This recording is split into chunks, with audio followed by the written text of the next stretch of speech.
Our next speaker, Mike Scarf, is the Senior Fiscal Advisor for the Ministry of Indigenous Relations and Reconciliation within the fiscal branch. He has worked with the ministry for over 8 years, and the majority of his work focuses on the First Nations Clean Energy Business Fund, which some of you might be familiar with. And Mike has a background in economics from the University of Victoria. So I will pass it on over to Mike. Thank you so much for that, Elena. I would just like to thank the Fraser Basin Council for giving me this opportunity to talk about the First Nations Clean Energy Business Fund. It's an excellent funding program that provides funding to First Nation communities to help develop their own clean energy projects, regardless if it's hydro, oceanic thermic, or energy efficiency or demand side management. I wish I could talk about this fund for an hour, talk about its intricacies and how it works, but unfortunately, due to the time limit, I'm just going to talk about the streams that are relevant to First Nation energy efficiency. Now, before I start, I'm located out of Victoria, and I would like to acknowledge with gratitude that I am on the traditional territory of the Lekwungen peoples.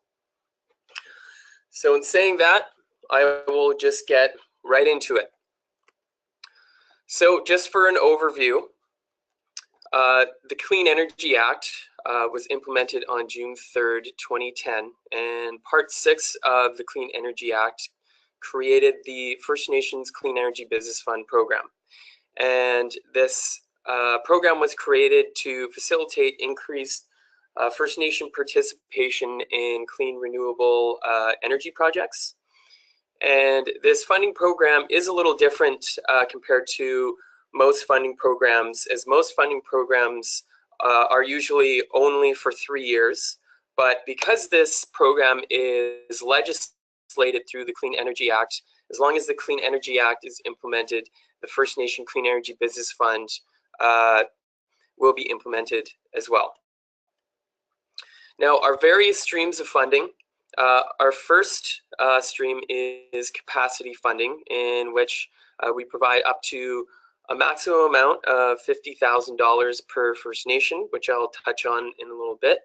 Our second is equity funding, and that provides up to a maximum of $500,000 per First Nation community, and up to $150,000 towards demand side management projects or any energy efficiency based clean energy projects. Now, this third funding stream isn't necessarily relevant to First Nation energy efficiency, so if I do have time in the end, I can get into more detail regarding revenue sharing with First Nations who have traditional territories overlapping eligible clean energy project sites. So in regards to capacity funding, we provide up to a maximum amount of $50,000 per community, and that doesn't matter how many projects that includes. So what that essentially means is if a First Nation applies to the Clean Energy Business Fund and is, say, funded for $30,000 for a project, they could then come back to apply again for another $20,000 for either further development with that project or a different project that is potentially identified as economically viable. Now, the kind of projects that capacity funding supports, it supports the feasibility aspect of clean energy project development. So to start, we provide funding for community energy planning. That essentially is the start of determining what potential clean energy projects are available in a First Nation community or within the First Nation traditional territory. And from there, we also provide funding for pre-feasibility or feasibility studies. Say, for example, through a community energy plan, a run-of-river hydro project, or whatever project is deemed potentially eligible or economically feasible. they can then come to the First Nation Clean Energy Business Fund to apply for funding for a feasibility study for further work to determine if that particular project in particular is economically viable. And we can also provide funding towards what's called a business plan to develop small energy projects, and also potential partnership evaluations as well. If a independent company is developing a clean energy project and they approach a First Nation for potential partnership, a First Nation can apply for capacity funding in evaluating that potential partnership as to whether it's economically viable. So I can just give you a few recent examples in regards to capacity funding that is in particular associated with energy efficiency. So in the January 2017 intake, we provided funding, and I will do my best for pronunciation, so I apologize if it's not correct. So we provided $20,000 to the Kwikwisitno-Hakwami First Nation for a feasibility study towards a potential community battery storage and solar PV energy system project. And we also provided feasibility funding towards Tlatlasequala First Nation towards exploring potential clean energy options to replace 2 diesel power generators at Bull Harbor Hope Island Reserve number 1. Now, before I get into equity funding, if a First Nation does not get approved for funding, they can come back and apply again. They can apply as many times as they would like. I'll get into further detail about that in a little bit. So for equity funding, we provide up to a maximum of $500,000 per First Nation community, no matter the number of projects. So as I was saying, with capacity funding, if a First Nation is provided with, say, 250, 300, or 150, they can then come back to apply for the First Nation Clean Energy Business Fund for additional funding up to a maximum of $500,000. And as I said before, up to $150,000 in contributions can be provided towards the implementation of energy efficiency projects and demand-side management projects. Energy efficiency projects are projects that essentially lower the amount of current energy sources being used. Demand-side management is more of very small community projects that displace energy usage. And so when it comes to equity funding, we provide up to $500,000 towards the construction of a First Nation-owned independent power project. Now, with equity funding, the equity funding is essentially what is called a last-in funding. So if it was, say, just for example, a run-of-river hydro project, they would have to have their electricity purchase agreement signed. They would have to have their financing in place, and the construction, all of the approvals have to be finalized, and essentially the project is basically starting construction or just about to start construction before we consider a project for equity funding. And this also includes equity investments into projects, into clean energy projects with a First Nation traditional territory. So sometimes a company can approach a First Nation and offer the opportunity to invest into the clean energy project. So they can come to the First Nation Clean Energy Business Fund for funding towards equity investments into clean energy projects within that traditional territory. So before I move on, I will just provide a few examples of equity funding. So in May 2016, we provided $150,000 towards towards a two-phase project. We provided funding towards phase 1, and that was to provide more efficient power to the remote off-grid community through the construction of a solar propane hydroelectrical system, which connected several residences located at the community east end. And we also provided $128,000 in May 2016 to Dease River to install various energy efficiency opportunities such as programmable thermostats in all the homes, insulate exposed hot water pipes, faucet aerators, water-saving shower heads, upgrade all lighting to LED, and install lighting controls, as well as replace poorly functioning gas-fired furnaces in residential and community buildings. And this was funding as it was the most economically viable option for Dease River. So to date, the fund has provided more than $9.7 million in capacity and equity funding, and has supported over 147 renewable energy projects. Capacity projects have included community energy plans, business planning, feasibility studies, and of those 147 projects, 18 of them have been equity projects. And projects have included anything from run-of-river hydroelectric, oceanic thermal, district energy systems, demand-side management projects, equity investments, the list goes on. So in saying this, as I was saying earlier, the applications are approved through a competitively driven process, and applications are received twice a year through 2 intakes, which are in January and May. So as I was saying before, if you apply and it's not approved, you can reapply as many times as you would like, and you can also contact my colleague Lindsay Wood. I do have her contact information in this presentation.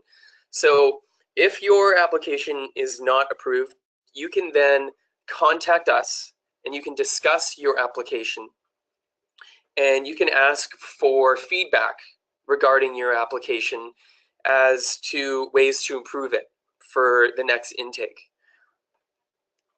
Because there have been multiple situations and circumstances where a First Nation has applied 3 or 4 times and then is finally approved for a particular project. So the applications are reviewed by a cross-agency review panel, and the application guidelines are available at that website link. And again, if you would like a copy of this presentation, that's absolutely fine. So I will just show you the contacts. So that's my director, Michael Matsubuchi. But I would recommend contacting Lindsay Wood for either any questions regarding potential eligibility for projects that you are possibly interested in, and determining whether they may be eligible or not under the Clean Energy Business Fund.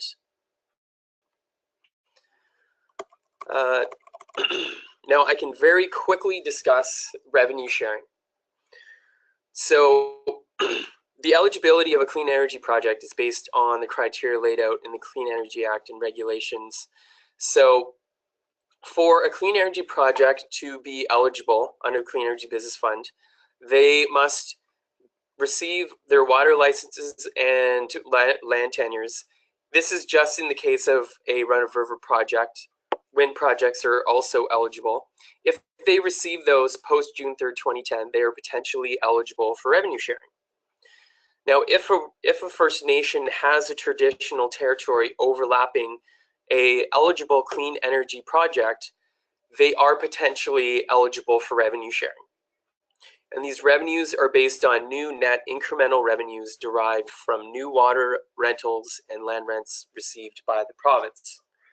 Now, in this case, there is no application for revenue sharing.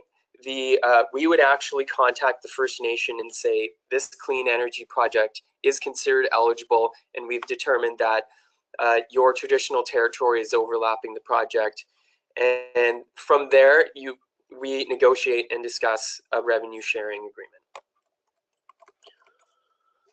So that's it from me. There is one more thing I would like to cover. In February of this year, the province actually received approval and has increased the funding that the Clean Energy Business Fund receives by approximately $2.1 million over the next 3 years, which is approximately $700,000 a year, as part of its commitment to action on climate change.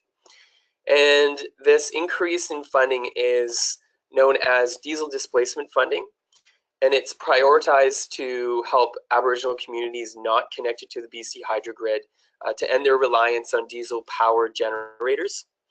The only contingency is that a project under this funding requires at least match funding from the federal government. So that's it for me. And here is the contact information. And I'm open to any questions you may have. Well, thank you so much, Mike, for your presentation. And as Mike has mentioned, we have our last 10 minutes open for questions. So we welcome any inquiries into our question box. And the first one I have, Mike, is you mentioned that the next 3 years you're going to see this increase in funding. So what does that mean in terms of the total number of projects that will get funded each year? So there's no specific number as to the amount of projects that get funded. So with each intake, which is at the end of January and the end of May, the amount of applications we get each intake vary each intake, as well as the approved number of projects varies each intake. So some intakes, there are only, say, 5 or 6 applications that are approved. Potentially it's because there is a low number of applications that are being submitted. And then there are other intakes where there can be, 10, 11, or 12 applications that are approved for funding. So there's no necessary number that's going to increase or decrease in the coming years. It all depends on the amount of applications we get as well. So to answer your question, I can't really answer your question because it varies every year. Mm-hmm. Okay, good to know. Thank you. You mentioned in your presentation that a community is able to use their $50,000 allotment for multiple projects, but once they've maxed out to that 50,000, does that mean that they are unable to apply to the fund again? Now, after they receive the $50,000 in capacity funding, if that project goes further ahead and it gets to the construction phase, they are 100% absolutely eligible to apply to the First Nation Clean Energy Business Fund for equity funding. So after they've received their maximum $50,000 in capacity, they can apply for equity funding. Now, in saying this, as I was saying before, equity funding is a last in form of funding. So the project essentially has to be shovel ready. All the financing has to be in place, and essentially everything is ready to go and everything is shovel ready. Thanks, Mike. Good clarification to have. Yes, and, thank you. A question about for the energy efficiency projects that you've had in the past, like what type of criteria or elements have made them successful in their application? Now, it is a competitive process, so it can vary with each intake. But when it comes to energy efficiency, in particular with Dease River, it was the most economically viable option for them. So there's a lot of variability when it comes to assessing an application for energy efficiency. But one area we've been starting to focus on are hybrid projects, such as the phase 1 Honeywood-Teen project that we provided funding for. It is a solar propane hybrid system. So the hybrid systems are something that can displace diesel generation if it is for a remote community, or of course displace power usage. So that is something that has been a focus as of late, are the hybrid electrical systems. But in regards to, in particular, energy efficiency, there needs to be a very detailed layout of the amount of energy that would be saved and the amount of money that would be saved, because the more economically viable a project is, of course, that is something that is a focus during a review panel. So when there are dollar amounts and the amount of years that it takes to pay for the cost of the project, that is something that is, of course, looked at quite closely. So the larger the economic return and the shorter time span it takes to pay for the cost of the project, that's of course something that's very beneficial for the review panel. Mm-hmm. All right, thanks so much, Mike. It's good to have that detail. So I think we have time for one last question.